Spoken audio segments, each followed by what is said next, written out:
اور تکلیف پہنچے۔ اس کے بالمقابل دنیا کی تمام لیسدار رطوبتوں میں کوئی رطوبت تیل ہو یا صابن، ویسلین ہو یا گھی ہرگز وہ کیفیت پیدا نہیں کر سکتی جو اس قسم کے رگڑ کی تکلیف سے بچائے۔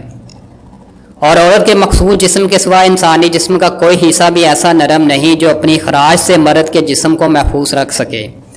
ہاتھ اور ہاتھوں میں ہتھیلی اور انگلیوں کی کھال ویسے ہی سخت، پھر دنیا کے کام کاج میں مصروف رہنے والے مردوں کی کھال اور زیادہ سخت۔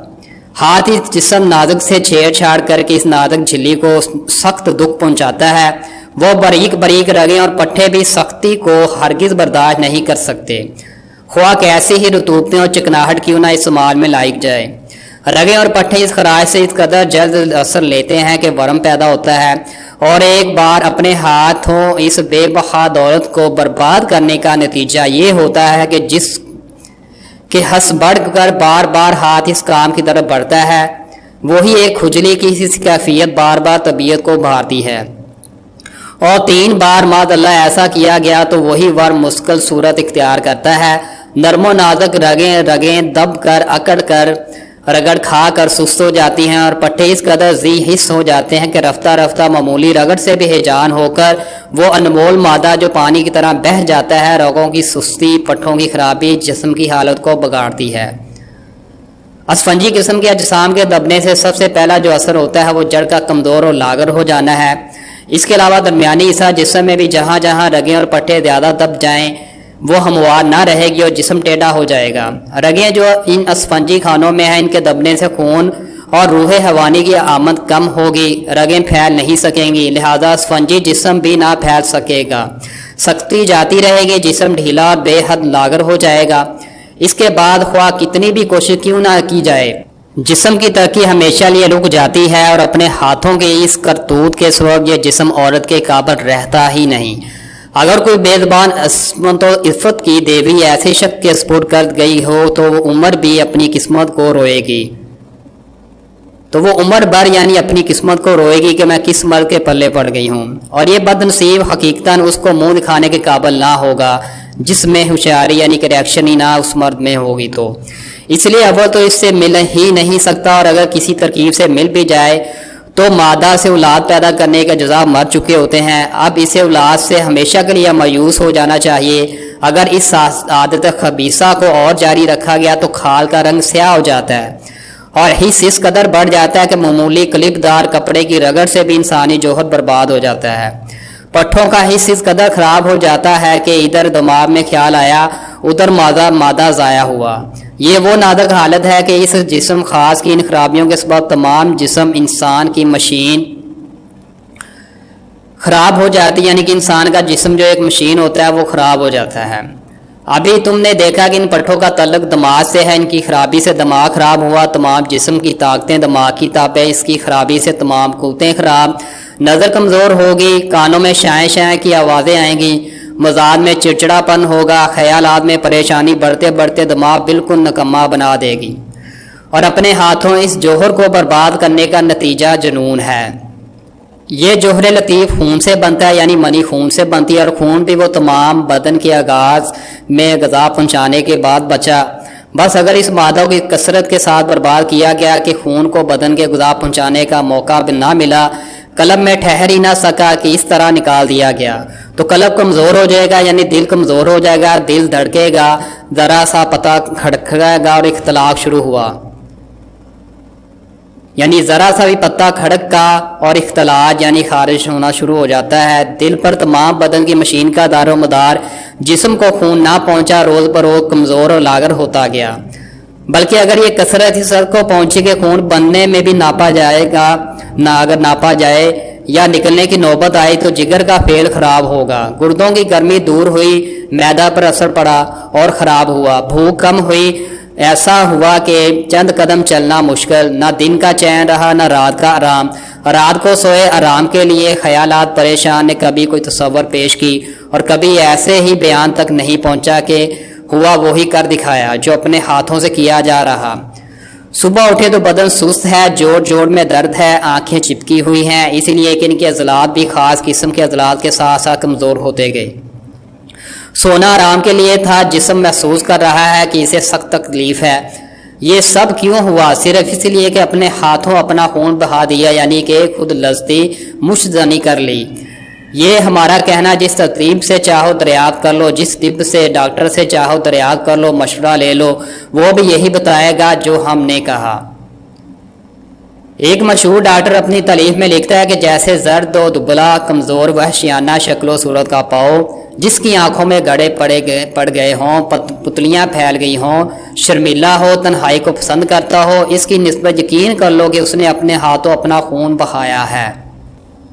ایک زبردست تجربہ کار طبیب اعلیٰ درجہ کے معالج اپنی تحقیق اس طرح شائع فرماتے ہیں کہ 1000 طب تک کے مریضوں کے اسباب مرد طب کر غور کرنے سے یہ ثابت ہوا کہ ان میں سے 186 عورتوں سے کثرت کے ساتھ ملنے کے سبب اس مرض میں مبتلا ہوئے۔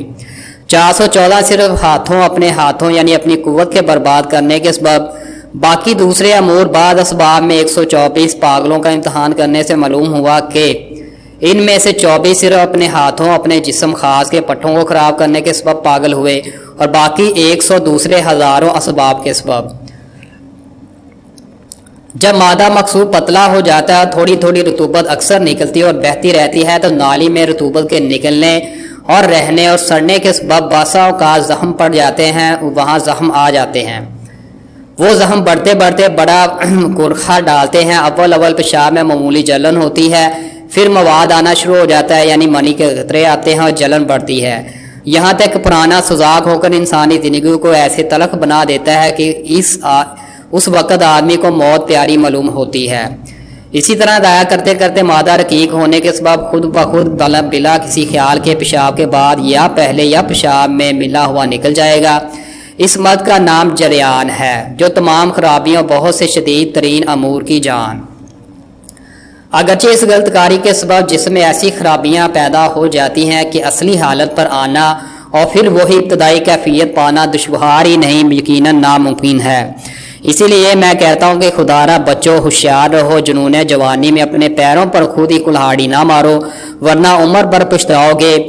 اس وقت ہمارا یہ کہنا یاد آئے گا، سر کو پکڑ کو خوب رو گے، اپنی جان کو کھو گے، مگر آج ہی سنبھل جاؤ بجائے وہ کل دن دیکھنے کے۔ جیسا کہ کہاوت ہے، پھر پچھتاوے کیا جب چڑیاں چگ گئے کھیت۔ اس بلا کے قریب نہ پھٹکو، یعنی مشتزنی نہ کرو، ہوشیار رہو، اپنے آپ کو سنبھالو۔ اے نوجوانوں، اپنے آپ کو سنبھالو، صبر کرو، جب تک شادی نہیں ہوتی تب تک صبر کرو، اور ان شیطانی عمل سے، ان شیطانی خیالات سے خود کو کنٹرول کرنے کی بھرپور کوشش کرو۔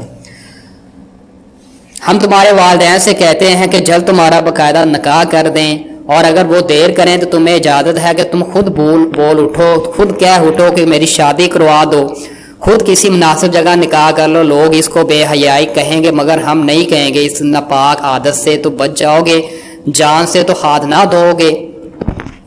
اگر خدا نہ خاصا نصیب دشمنان کو اس شخص اس بری عادت کا شکار ہو چکا ہے، تو اسے ہمارا دردمند مخلصانہ مشورہ یہ ہے کہ خدا را اشتہاری دعاؤں کی طرف مائل نہ ہونا۔ جو آج کل اشتہاری دعائیں ہوتی ہیں، حکیم حضرات اشتہار لگا کر دعائیں بیچ رہے ہوتے ہیں، نظر بڑھ بھی انہیں نہ دیکھنا۔ یہ دوسرا زہر کا پیالہ نہ پیے، جو ہونا تھا ہو گیا۔ سب سے پہلے سچے دل سے توبہ کرو، اور پھر کسی اچھے تجربہ کار تعلیم یافتہ طبیب کے پاس، ڈاکٹر کے پاس جائیے، بغیر شرمائے اسے اپنا سارا کچا کھٹا حال سنائیں، اور جب تک وہ بتائے باقاعدہ پورے پرہیز کے ساتھ اس کا علاج عمل میں لائیں۔ امید ہے کہ کچھ نہ کچھ مرہم پٹی ہو جائے گی انشاءاللہ۔ ہم نے دیکھا کہ مبارک دین اسلام نے تمہیں سب سے پہلے یہ تعلیم دی کہ خدا کو شاہد و موجود جانو۔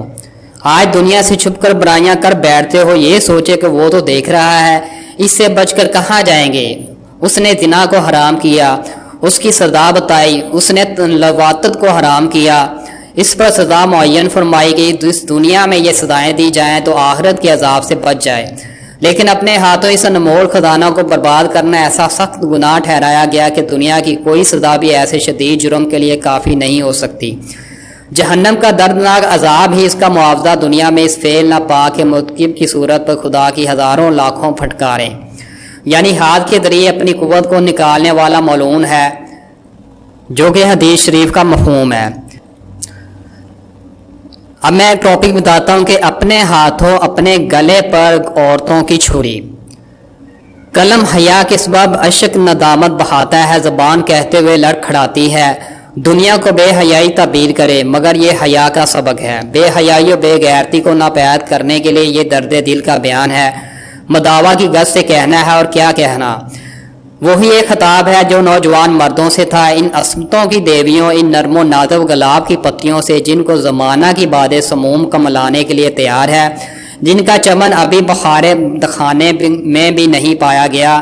ہمیں ڈر ہے کہ کہیں خزاں کا شکار نہ وہ ہو جائیں، اسی لیے کہ جھونکے آ رہے ہیں فیشن پرستی اور نام نہاد آزادی، حقیقتاً گناہوں کی زنجیروں میں گرفتاری اور پابندی نے ان کی تباہی اور بربادی کا بیڑا اٹھایا ہوا ہے۔ یورپین خواتین کے حالات سے عبرت لو، نئی تہذیب کی ہوا بقیہ ممالک کے طبقہ نسواں کو بھی اسی طرح دھکیلے جا رہی ہے۔ افت و عصمت، شرم و غیرت آج یورپ کے زمانہ بازاروں میں ڈھونڈنے سے بھی نہیں ملتی، مصر و شام کے علاقوں میں ناپید ہوتی جا رہی ہے۔ بچی کھچی تھوڑی سی ہندو پاک کی گلیوں یہاں کے کوچوں اور محلوں بلکہ بعض مکانوں چہار دیواروں سے کہیں کہیں نظر آ جاتی ہے۔ کیا وہ وقت بھی آنے والا ہے کہ ہم اس گران نمایاں کو یہاں بھی نہ پائیں گے؟ نوخیر نوجوان غیر محرم لڑکیوں میں آتے جاتے ہیں، نہیں بلکہ ہنسی دل لگی بھی کرتے ہیں، حالانکہ عقائد و جہاں صلی اللہ علیہ وسلم نے ابن ام مکتوم رضی اللہ تعالیٰ عنہ جیسے نبینا کو بھی گھر کی چہار دیواری میں اپنی ازواج کے سامنے نہ آنے دیا۔ نظریں اٹھنے لگی، حالانکہ رب دو جہاں نے اپنے کلام میں فرمایا، ترجمہ: عورتوں کو حکم دیجیے کہ اپنی نظریں نیچی رکھیں، سر سے آنچل ڈھکنے لگیں، بدن کھلنے لگیں، حالانکہ رب نے ایک جگہ اور ارشاد فرمایا، وہ دو پٹے اپنے گرے بانوں پر ڈالے رہیں۔ یہ کہہ کر ان کی شرمیلی حیاؤں کو جتلایا۔ پیاری بیٹیوں، عزیز بہنوں، تم کو بھی خدا نے وہی قیمتی جوہر عطا کیا جو نوجوان مردوں کو دیا گیا، بے شک اس کا بے جا استعمال تمہاری جانوں کو بھی اس طرح ہلاکت میں ڈال دے گا جیسے مردوں کی جانیں ہلاک ہوئی۔ یقیناً تمہارے ذمے بھی قتل کا الزام اسی طرح آئے گا جیسے مردوں کے سر آتا ہے، بے شک تم کو بھی اپنی جان سے اسی طرح ہاتھ دھونا پڑے گا جیسا کہ بعض مردوں کا حشر ہوتا ہے۔ سن لو وہ زبردست گناہ جس کی سزا 100 درہ، جس کی سزا قتل، جس کی سزا پتھروں سے ہلاک کیا جانا، اسلام نے، یہودیت نے، عیسائیت نے اور دنیا کے ہر مذہب نے مقرر کی، تمہارے لیے بھی ویسا ہی بڑا گناہ ہے جیسا مردوں کے لیے۔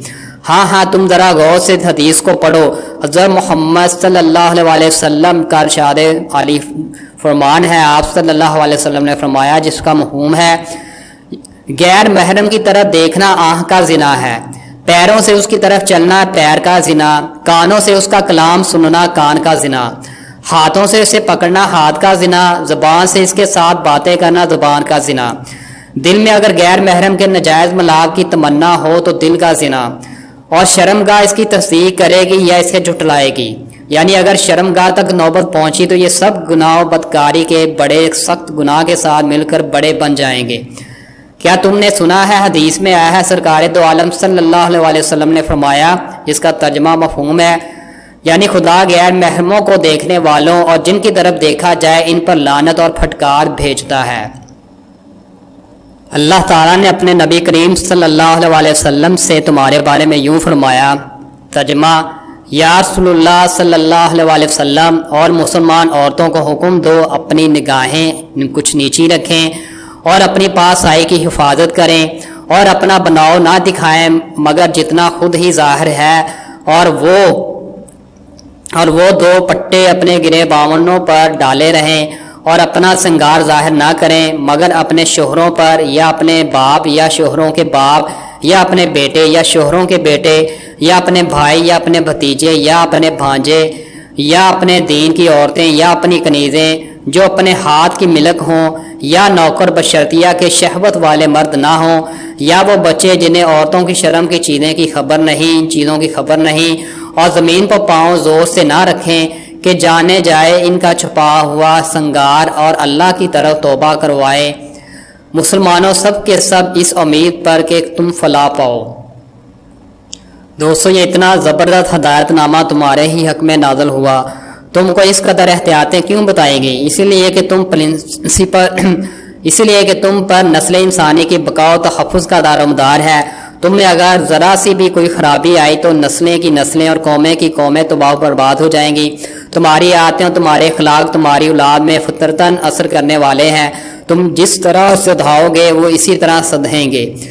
جس حال میں تم ان کو دیکھو گے اس کی نقل وہ بھی کریں گے۔ تم پڑھ لو، اچھی طرح سمجھ لو کہ افت و عصمت جیسا قیمتی زیور اور جواہرات اخلاق میں اس سے بہتر جوہر دنیا کے پردہ پر کوئی نہیں۔ تمہیں تو ایسی تہمت اور فتنہ کی جگہ سے بھی بچنے کی ضرورت ہے۔ حدیث میں آتا ہے ترجمہ، اس جگہ سے بچے ہی رہو جہاں تہمت لگنے کا اندیشہ ہو، یعنی خطرہ ہو۔ تمہیں پہلے ہی بتایا گیا ہے ترجمہ، یعنی ہوشیار رہنا۔ مرد و عورت اگر تنہائی میں کسی جگہ ہوتے ہیں تو ان میں تیسرا ایک شیطان ضرور ہوتا ہے۔ یہ یاد رکھو کہ شیطان وہی ہے جو برائی کی طرف لے جاتا ہے۔ ایک اور جگہ ارشاد ہوا، یعنی شیطان محتاجی کی طرف بلاتا اور بے حیائی کے بےہودہ کاموں ہی کا حکم دیتا ہے۔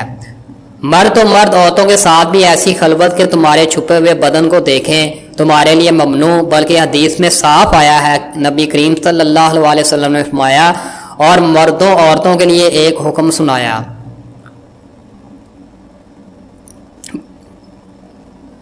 یعنی کوئی مرد کسی عورت کے ستر کی طرف اور کوئی عورت کسی مرد کے ستر کی کو نہ دیکھے، اور ایک مرد دوسرے مرد کے ساتھ اور ایک عورت دوسری عورت کے ساتھ ایک کپڑا اوڑھ کر نہ لیٹیں۔ قربان جائیں اس طبیب امت حکیم ملت نبی رحمت صلی اللہ علیہ وسلم کے، جنہوں نے عورت کو عورت کے ساتھ بھی ایک بستر پر ایک چادر میں راحت کرنے سے سونے سے منع فرمایا۔ مردوں میں جس طرح اس حرکت سے قوم لوط کے ناپاک عمل کا اندیشہ ہے، عورتوں میں بھی اسی فتنہ کا ڈر ہے، اور جو نقصان طبی و دینی مردوں کی اس ناپاک حرکت سے پیدا ہوتا ہے وہی عورتوں کی شرارت و خباثت سے ہوا۔ جس طرح مرد کے جسم کے عورت کے جسم خاص کے سوا دوسری کوئی چیز مناسب ہو ہی نہیں سکتی، فطرت کے قاعدہ توڑنے کا نتیجہ اگر مردوں میں یہ ہوگا کہ جسم خاص کی رگیں پٹھیں دب کر ہمیشہ کے لیے خراب ہو تباہ و برباد ہو جائیں۔ عورت کا جسم اس سے بھی زیادہ نازک و لطیف، ذرا اسی بیچار اور ناموزوں حرکت سے عمر بھر کے لیے بالکل نکما ہو جائے گا۔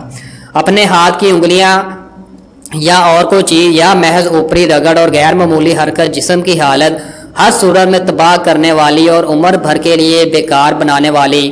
پہلا صدمہ نرم و نازک جھلی میں خراش پیدا کرے گا، ورم لائے گا۔ اس ورم کے سبب بار بار خواہش پیدا ہوگی، بار بار کی حرکت سے مادہ نکلتے نکلتے پتلا ہو جائے گا اور دماغ کے پٹھوں پر اثر پہنچ کر خفقان و جنون کے آثار نمودار ہوں گے۔ دوسری طرف اپنا خون اس انداز سے بہانے کے سبب قلب کمزوری، بے ہوشی کے دورے پڑیں، اور جن اور بھوت پریت جو رات دن گھر گھر آفت ڈھانپتے رہتے ہیں، یہ پتلا مادہ ہر وقت تھوڑا تھوڑا رشتے مقام کو گندا بنا کر سڑائے گا۔ اس میں زہریلے کیڑے پیدا ہوں گے، زخم بھی ہو جائے گا۔ تو کچھ تعجب نہیں، پیشاب کی جلن اس کی خاص علامت، مادہ کا ہر وقت بہنا تمام پٹھوں اور عضلات کو ڈھیلا بنا کر معدہ، جگر، گردہ سب کا فعل خراب کرے گا۔ اور سلان الحم کا مرض جو زمانہ میں بلائے عام ہے اور وبائے خاص بنا ہوا ہے، گھر کرے گا۔ آنکھوں میں ہلکا چہرے پر بے رونقی، ہر وقت کمر میں درد، بدن کا لچکاپن، ذرا سے کام سے چکرانا، دل گھبرانا، بار بار میں چچڑاپن، تمام بدن کا ہر وقت نڈال رہنا، آخر خفیف حرارت کا بڑھتے بڑھتے پرانا بخار بننا، اور تپدق کے مرد لا علاج میں گرفتار ہو کر موت کا شکار ہو جانا، ان تمام حرکات کے نتائج ہیں۔ بعض بے سمجھ مردوں کی طرح شاید اس خبیث عادت میں مبتلا عورتوں نے بھی یہ خیال کر رکھا ہوگا کہ اس میں کوئی گناہ نہیں۔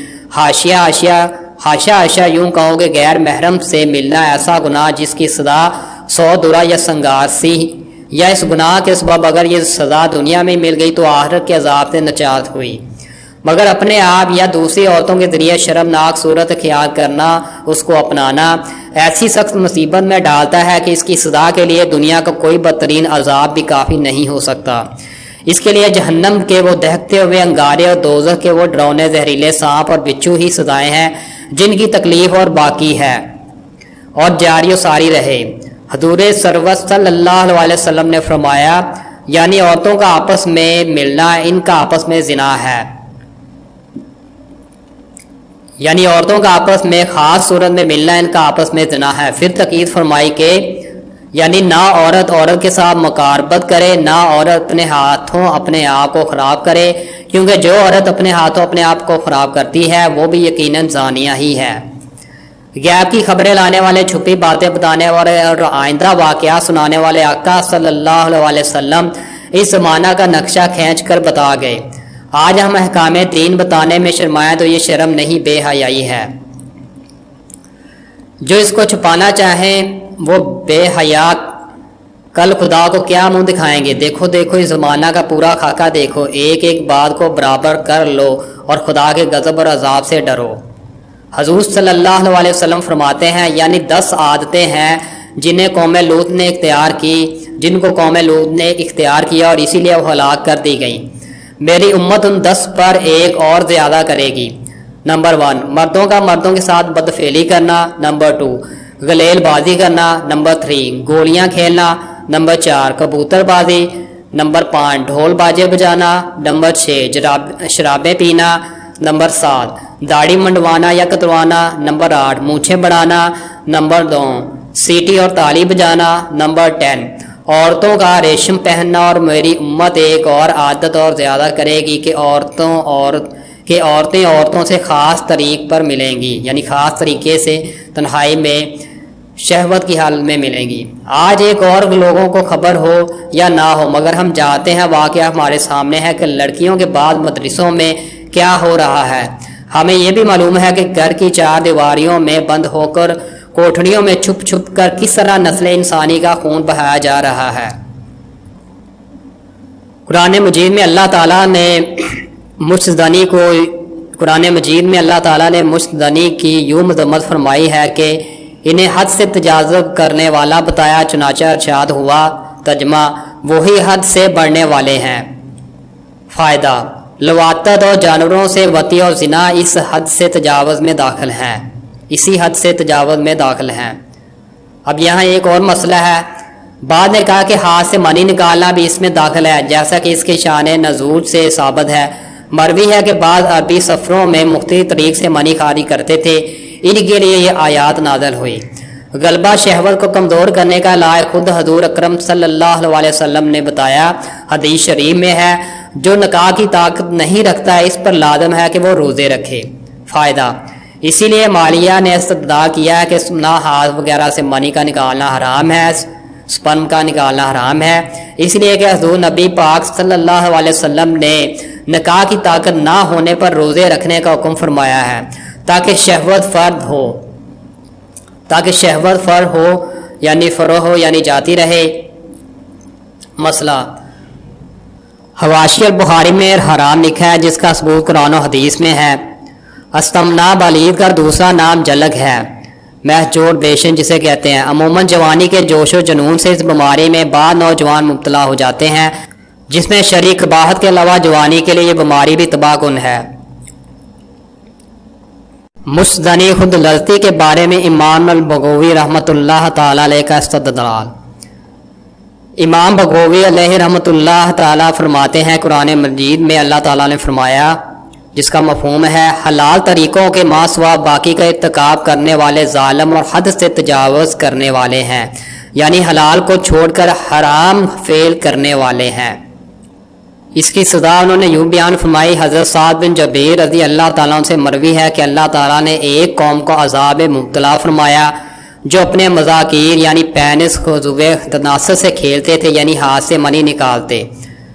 مسئلہ، بعض روایات میں ہے کہ امام اعظم ابو حنیفہ امام احمد رضی اللہ تعالیٰ عنہ کے نزدیک اس شخص کے لیے مباح ہے جسے فتنہ میں مبتلا ہونے کا خوف ہو، یعنی زنا وغیرہ میں۔ ایسے ہی اپنی زوجہ اور کنیز کے ہاتھ سے منی کا نکلوانا مباح ہے، لیکن قاضی حسین رحمۃ اللہ علیہ نے فرمایا کہ ایسا کرنا مکروہ ہے کیونکہ یہ ازل کے معنی میں ہے۔ صاحب رول بیان قدس سرا کہتے ہیں کہ جو تسکین شہوت پر مجبور ہو تو اس پر لازم ہے کہ وہ روزہ رکھے، اگر اس سے بھی شہوت کا جوش نہیں مرتا تو پھر ذکر کو پتھر مار کر بیکار بنا دے، جیسے بعض صالحین متقین نے کیا جب ان پر شہوت کا غلبہ ہوا۔ اس طرح سے زنا سے بچا رہے گا، بچنا نصیب ہو جائے گا۔ روحانی علاج وسیع غزلہ نمبر 1 یعنی اس کا علاج، بچپن کسی نیک صالح انسان کی صحبت میں رہ کر اپنے مستقبل کو سنوارنے کی وضاحت سے نصیحتوں سے بہرہور رہیں۔ نمبر 2 سنشوں سے چڑھتی جوانی تک بالخصوص آئندہ عموماً جنسی تصورات، خیالات، تصور تک مٹا ڈالنا یہ کسی مرد مولا کا کام ہے۔ نمبر 3 بچپن سے روزے فرض نفل کی عادت بالخصوص جوانی میں صوم داؤدی پر عمل، جیسا کہ حدیث شریف میں ہے۔ نمبر 4 ٹھنڈے کھانے کھانا، روغن اور لذیذ غذا سے دور رہنا یا سادہ خوراک و سادہ پوشاک۔ نمبر 5 ان اولیاء صالحین کے واقعات پڑھتے رہنا جن میں اس طرح کی پرہیزگاری کا بیان ہو۔ فرینڈز، اب میں آپ کے سامنے ایک متقی طالب علم کا واقعہ پیش کرتا ہوں کہ متقی پرہیزگار طالب علم کون ہے۔ جہانگیر کے زمانہ میں ایک دفعہ شاہی مستورات حضوری باغ میں تقریب کی تاریخ پر آئیں۔ حضوری باغ شاہی قلعے کے سامنے تھا اور ہر سال ایک تقریب مقرر پر اس باغ میں رات کے وقت مستورات شاہی محلات سے آتی اور سیر و تفریح کی صورت میں چند گھنٹوں بعد چلی جاتی تھیں۔ اسی باغ کے اندرونی جانب طلباء کے کمروں کی ایک لائن تھی۔ اس وقت طلباء اور دیگر ہر قسم کے مردوں کو باہر جانے کا حکم ہو گیا اور سب چلے گئے۔ معمول کے مطابق مستورات اندر آ گئیں اور سیر و تفریح کے لیے باغات میں مقررہ وقت گزارا تو بادشاہ کی لڑکی جو نیک تنیت اور صوفیانہ مزاج رکھتی تھی، اس نے جب واپسی سے چند منٹ باقی تھے نماز کی نیت باندھ لی تاکہ کچھ نفل یہاں بھی پڑھ لوں۔ واپسی کی نوبت یعنی نکارہ نماز پڑھتے ہوئے بچ گیا، لیکن اسے معلوم نہ ہوا اور اس کی 2 خاص خادمہ بھی یہی سمجھی گئے شاید چلی گئی ہیں۔ اس خیال سے وہ بھی جلدی جلدی دوسری مستورات کے ساتھ نکل گئیں۔ نوبت بجتے ہی تمام طلباء اپنے اپنے کمروں میں آ گئے اور گیٹ بند کر دیا گیا کیونکہ رات کو گیٹ بند رہتا تھا۔ لیکن لڑکی کی نماز سے جب فارغ ہوئی، لڑکی نماز سے فارغ ہو کر جب گیٹ پر پہنچی تو اسے بند پایا۔ بہت گھبرا گئی چونکہ سردی کا موسم تھا اور شاہی مزاج تھا۔ حیرانگی کے عالم میں ٹھٹھڑی ہوئی محفوظ جگہ کی تلاش میں پھرنے لگی۔ گیٹ کے قریب ایک کمرے میں ایک طالب علم مٹی کے دیے کی لو میں مطالعہ کر رہا تھا۔ طالب علم اسے سردی سے کامتا ہوا دیکھ کر سمجھ گیا کہ شاہی محلات کی کوئی حسین و جمیل لڑکی باہر رہ گئی ہے اور اس طراب کے عالم میں ہے۔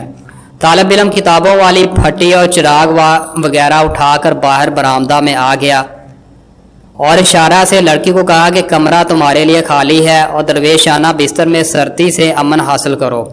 لڑکی سردی کی وجہ سے فوراً اندر چلے گئی۔ طالب علم چراغ پر مطالعہ کر رہا تھا کہ دل میں شیطانی وسوسہ پیدا ہوا کہ ایک حسین و جمیل لڑکی تنہائی میں تیرے پاس موجود ہے، کم از کم اس سے کوئی نہ کوئی بات چیت تو کر لے۔ لیکن دوسری طرف خوف خدا کے تحت یہ خیال آیا کہ اگر فعل چنبی کا ارتکاب ہو گیا تو اس کی سزا جہنم ہے اور جہنم کی آگ کون برداشت کرے گا۔ تو پھر دل میں سوچا کہ پہلے انگلی کو دیے پر رکھ کر اس پر آزمائش کر لی جائے، اگر انگلی نے برداشت کر لیا تو پھر مزید کام کروں گا۔ اس خیال سے اپنی انگلی دیے پر رکھی اور انگلی جلانے لگا۔ اندر سے لڑکی بھی یہ ماجرا دیکھ رہی تھی۔ جب تمام انگلی جل گئی اور درد برداشت سے باہر ہو گیا تو دل میں کہنے لگا کہ یہ عذاب برداشت نہیں ہوگا، لہذا بدکاری سے باز رہنا ہی بہتر ہے، بدکاری سے رکے رہنا ہی بہتر ہے۔ کچھ دیر آرام لیا تو پھر وہی وسوسہ دل میں پیدا ہوا۔ پھر اس نے دوسری انگلی دیے پہ جلا دی، پھر کچھ دیر کے بعد تیسری، چوتھی، پانچویں انگلی بھی جلا دی۔ گویا کہ اس نے موقع پانے کے باوجود بدکاری سے بچنے کے لیے ایک ایک کر کے اپنی انگلیاں جلانا شروع کر دیں۔ یہ تمام ماجرا لڑکی بھی دیکھتی رہی۔ اتنے میں تلاش کرنے والے آدمی بھی پہنچ گئے اور انہوں نے طالب علم سے شہزادی کے متعلق پوچھا تو اس نے اندر اشارہ کیا۔ انہوں نے لڑکی کو سر کے بالوں سے پکڑ کر 2 تماچے دیے اور برا بلا کہتے ہوئے نہایت بے دردی کے ساتھ گھر لے گئے۔ شاہی محلات میں کہرام مچ گیا کہ شہزادی طالب علم کے کمرے سے نکالی گئی ہے، جس کی وجہ سے والدہ نے بھی اسے گلے نہ لگایا۔ صبح جب دربار سجایا گیا تو سب سے پہلے یہ ماجرا جہانگیر کے سامنے پیش ہوا۔ جہانگیر نے لڑکی کو حکم دیا تو اپنی سزا خود تجویز کرے کہ وہ اپنی سزا خود تجویز کرے۔ لڑکی نے جواب دیا، بتاؤ مجھے کس جرم کی سزا دیتے ہو؟ پہلے جرم ثابت کرو، پھر جو چاہو سزا دے دینا۔ بادشاہ نے کہا، ثبوت کی کوئی ضرورت نہیں کہ تجھے ایسی حالت میں لایا گیا ہے کہ ہر خاص و عام میں تیری بدکاری کی شہرت ہو چکی ہے۔ شہزادی نے کہا میں اپنی پاک دامنی عفت اور عصمت میں 2 ثبوت پیش کر سکتی ہوں۔ نمبر 1، میری دونوں خادماؤں سے پوچھئے کیا مجھے نماز کی حالت میں چھوڑ کر گئی تھی یا میں خود آنکھ بچا کر کہیں بھاگ گئی تھی؟ اگر انہوں نے مجھے اس حالت میں چھوڑا تو پھر میرا کیا قصور ہے؟ نمبر 2، اس طالب علم کا شیطانی حملے سے بچنے کے لیے تمام انگلیوں کا جلا دینا میری اور اس کی پاک دامنی کا بین ثبوت ہے۔ لڑکی کے ثبوت سے معلوم ہوتا ہے کہ عقل مند لڑکی بھی طالب علم کے انگلیاں جلانے کے معاملے کو سمجھ گئی تھی کہ وہ نفس پر قابو پانے کے لیے اپنے آپ کو اس مشکل میں ڈالے ہوئے تھا تاکہ وہ فعل چنی سے یعنی جہنم کے عذاب سے آگ سے بچ جائے۔ جب طالب علم کو شاہی دربار میں بلا کر انگلیاں جلانے کا حال پوچھا گیا تو طالب علم نے تمام واقعات سچ بیان کر دیے اور شہزادی کی پاک دامنی روزے روشن کی طرح ثابت ہو گئی۔ ایمانداری پر آفرین کہتے ہوئے ان کی ایمانداری پر آفرین کہتے ہوئے بادشاہ نے انہیں معاف کر دیا۔ فائدہ، یہ حضرت مولانا عبدالحکیم سیالکوٹی رحمۃ اللہ تعالی علیہ کی دارالعلوم کا ایک طالب علم تھا۔ وہ اپنے تقوی پرہیزگاری سے اس فعل بد سے بچ گیا اور سعادت ابدی جنت و جنان کے مزے پا گیا۔ ایک اور طالب علم کا واقعہ، ایک عورت اس پر فریفتہ ہو گئی، دیوانی ہو گئی، اسے گھر بلا کر زنا کے ارتکاب کا کہا۔ طالب علم نے کہا بیت الخلاء ہو آؤں۔ وہاں جا کر اپنے تمام جسم سے گندگی آلودہ کر کے باہر آیا تو عورت کو نفرت ہوئی، اسے گھر سے بھاگ جانے کا کہا۔ وہ طالب علم باہر چلا گیا اور گندگی سے پاک صاف ہو کر مدرسے میں واپس لوٹا۔ اب میں آپ کو حضور بابا فرید الدین گنج شکر ساسرا کے بارے میں ان کا مشہور قول سناتا ہوں۔ مشہور ہے کہ آپ کے حسن و جمال پر ایک عورت فریفتہ یعنی دیوانی ہو گئی۔ ایک دفعہ اس عورت نے اپنا ارادہ ظاہر کیا۔ آپ نے فرمایا کہ میرے میں کون سی خوبی ہے جس پر آپ دیوانی ہو گئی ہو؟ کہا آپ کی آنکھ مستانی ہے۔ آپ نے چاقو وغیرہ سے آنکھ نکال کر اسے دے دی اور آنکھ پر پٹی باندھ دی۔ رات کو مرشد کریم قدس سرا کو مٹھیان بھرے تھے۔ آپ نے پوچھا آنکھ کو کیا ہوا ہے، یعنی کہ آپ ان کو دبا رہے تھے۔ عرض کیا آئی ہے۔ مرشد کریم نے فرمایا ماجرا کیا ہے؟ تفصیل سنائی۔ مرشد نے فرمایا آنکھ آئی تو سو آئی ہے۔ اس ارشاد سے وہ آنکھ دوسری آنکھ سے ذرا بڑی اور خوب ہے۔ سنا ہے آج تک آپ کی اولاد کا یہی حال ہے۔ مشتزنی کی خباثت، یہ مت کبھی دراصل مرض نہیں بلکہ عادت کبھی ہے۔ اسے عام طور پر لوگ جھلک کہتے ہیں۔ صرف ہندوستان ہی نہیں بلکہ یورپ کے دیشوں میں بھی، ان ممالک میں بھی یہ فعل کبھی عروج پر ہے۔